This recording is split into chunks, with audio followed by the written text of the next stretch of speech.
मुल्ला military alliance की तारीख को देखते हुए चौधरी शुजात हुसैन और मौलाना फजलुर रहमान के रोमांस को समझना कोई मुश्किल बात नहीं है। चौधरी शुजात हुसैन बेवक्ते इंकशाफात करते हुए मौलाना फजलुर रहमान को इस बात का क्रेडिट दे रहे हैं कि उन्होंने आखिरी धरने के अंदर किसी भी किस्म के तसादुम की बजाय मुफाहमत का रास्ता इख्तियार किया और वह दूरअंदेश सियासतदान है। जबकि इमरान खान साहब के बारे में वो ये कह रहे हैं कि कुछ लोग धावा बोलना चाहते थे फजलुर रहमान साहब के धरने पर, लेकिन चौधरी परवेज़ इलाही साहब की मुफाहमत और मुज़ाकरात की वजह से कत्लो गारत गरी नहीं हो सकी। वो किसी भी किस्म के पुरअमन धरने का क्रेडिट इमरान खान साहब को देने के लिए तैयार नहीं है। अब चौधरी शुजात हुसैन वगैरह कितने कामयाब मुज़ाकरात करवाने वाले लोग हैं, कितने पुरअमन लोग हैं, इसकी एक तारीख़ है। लाल मस्जिद सानिया लाल मस्जिद के अंदर चौधरी शुजात हुसैन साहब मुज़ाकराती कमेटी के सरबराह थे, हिस्सा थे, मगर फिर लाल मस्जिद का ऑपरेशन हुआ और इस्लामाबाद के दारुल खिलाफा में खून की होली खेली गई। ये चौधरी शुजात हुसैन साहब के मुज़ाकरात का नतीजा था। अकबर बुगटी साहब चौधरी शुजात हुसैन के दौरे हुकूमत में उनको परवेज़ मुशर्रफ ने कत्ल करवाया और उसके बाद पूरे बलूचिस्तान का अमन तबाह हो गया। तो ये उनकी पुरअमन पॉलिसीज़ का नतीजा है चौधरी बरादरान का। उससे बढ़ के चौधरी बरादरान दीनी मदारिस के कितने मोतक़िद हैं, इसका अंदाज़ा भी आप परवेज़ मुशर्रफ के दौरे हुकूमत से लगाएं कि 9/11 के वाक़े के बाद किस तरीके से पाकिस्तान में ड्रोन अटैक्स हुए, मदारिस के ऊपर अटैक्स हुए, सैकड़ों बेगुनाह पाकिस्तानी मारे गए, अमरीकी गोलियों का, टैंकों और तोपों का निशाना बने, दहशत गर्दी का निशाना बने, ख़ुदकुश हमलों का निशाना बने। तो ये सब कुछ काफ लीग की क़यादत की वजह से था, जो आज अपने आप को एक पुरअमन जमहूरी कुव्वत लोगों को दर्स दे रहे हैं कि वह सब्र व तहम्मुल का मुज़ाहिरा करें। एक ऐसे वक्त के अंदर जब मौलाना फजलुर रहमान साहब एक मरतबा फिर इस्लामाबाद पर कब्ज़ा करने के लिए अपने कंधे प्रोवाइड कर रहे हैं इस मुल्क की अपोजिशन को कि वह रेंट के ऊपर मदारिस के तलबा देने के लिए तैयार हैं जमहूरियत की खिदमत के लिए। अब मौलाना साहब ने कल APC के अंदर कुछ आम बातें की हैं। एक तो वो कहते हैं जनाब शफाफ इंतखाबात करवाए जाएँ और कौम की अमानत कौम को वापस कर दी जाए, वोट की जो अमानत थी। दूसरा, इस्टेब्लिशमेंट मुदाखलत ना करे। तीसरा, वो कहते हैं कि इस हुकूमत के 5 साल पूरे करने का मतलब इस कौम को बद्दवा देने के मुतरादिफ है। तो पहली बात तो ये है कि मौलाना साहब के नज़दीक जिस पार्लियामेंट के अंदर वो होंगे वो शफाफ भी होगी और शफाफ इंतखाबात के नतीजे में भी पैदा होगी।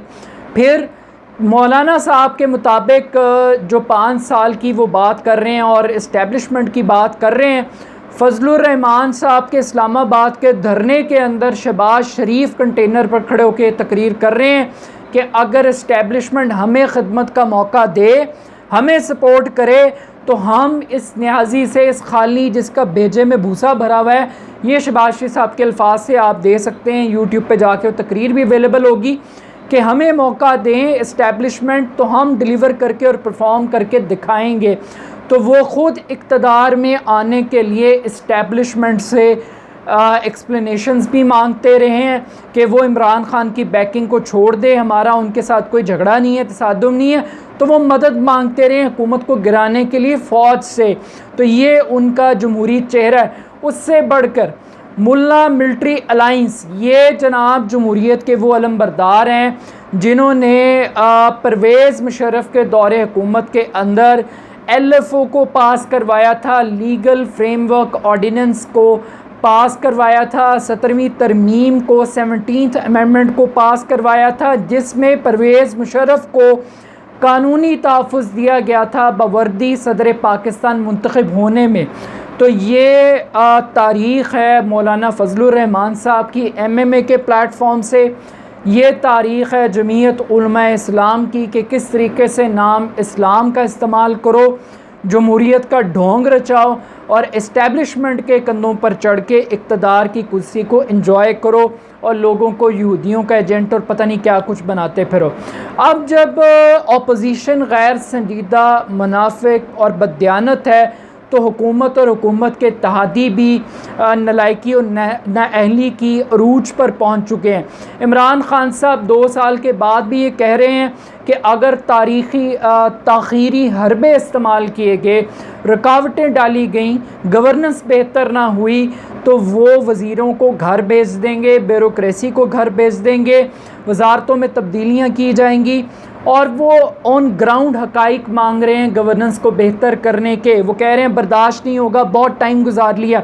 मसला ये है कि खान साहब आपको आदत पड़ गई है काबीना खेलने की, आपको आदत पड़ गई है ब्रीफिंग्स लेने की।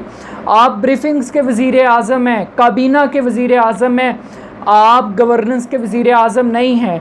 क्या आपकी गवर्नेंस को बताने के लिए ये काफ़ी नहीं है कि इस मुल्क में गंदम कटे हुए अभी सिर्फ 1 माह हुआ है तो बाज़ार से आटा नायाब है, आटे की कीमत कंट्रोल नहीं हो रही? क्या हुकूमत की गवर्नेंस बताने के लिए चीनी माफिया का राज काफ़ी नहीं है?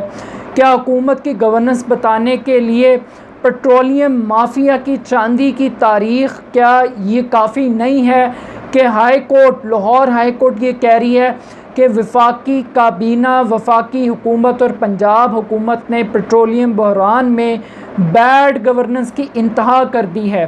क्या ये इमरान खान साहब आपकी काबीना की नाअहली बताने के लिए काफ़ी नहीं है कि वजारत रेलवे के बारे में वो ये सुप्रीम कोर्ट ये कहती है कि ये रेलवे ट्रैक डेथ ट्रैक बन चुके हैं?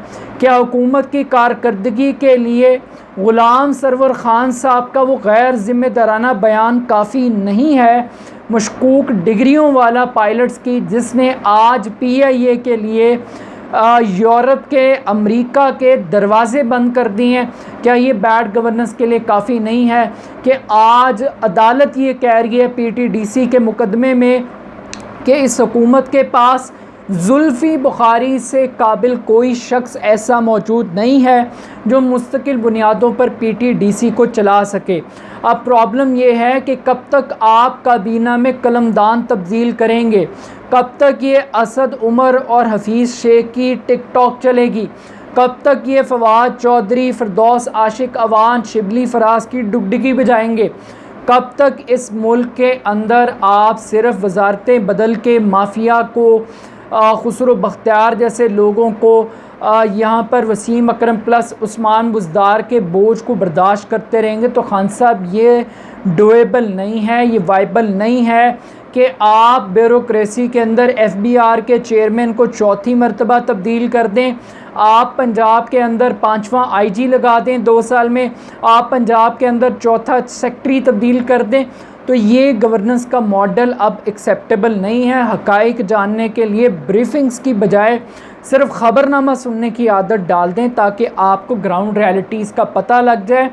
और एक आप वाहिद कारनामा कोविड-19 जिसका आप बड़ा क्रेडिट ले रहे हैं और ये फजलुर रहमान साहब कह रहे हैं कि हम तो कोविड-18 से बड़े तंग हैं, ये आज शेख रशीद साहब दूसरी मरतबा कह रहे हैं कि 8 मरतबा वज़ीर रहने वाला शख्स, 14 मरतबा वज़ीर रहने वाला शख्स जो है उसको इस मुल्क के अंदर एक टीका दस्तयाब नहीं था अपने इलाज के लिए, और वो भी ज़ाती हैसियत के अंदर चेयरमैन NDMA के शुक्रगुज़ार थे। तो ये हालात हैं जी गवर्नेंस के।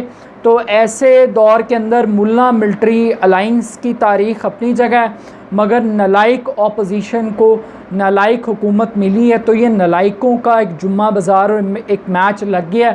अब देखते हैं कि ये नलायकों का मैच हुकूमत जीतती है या ऑपोजिशन जीतती है या हुकूमत के इत्तेहादी। ये भी देखना होगा कि कब तक डबल गेम करते रहेंगे, ना ऑपोजिशन के साथ पूरी तरह खड़े होते हैं ना हुकूमत के साथ खड़े होते हैं, और एक जोकर एक्सरसाइज चल रही है। तो देखते हैं कि जीतता कौन।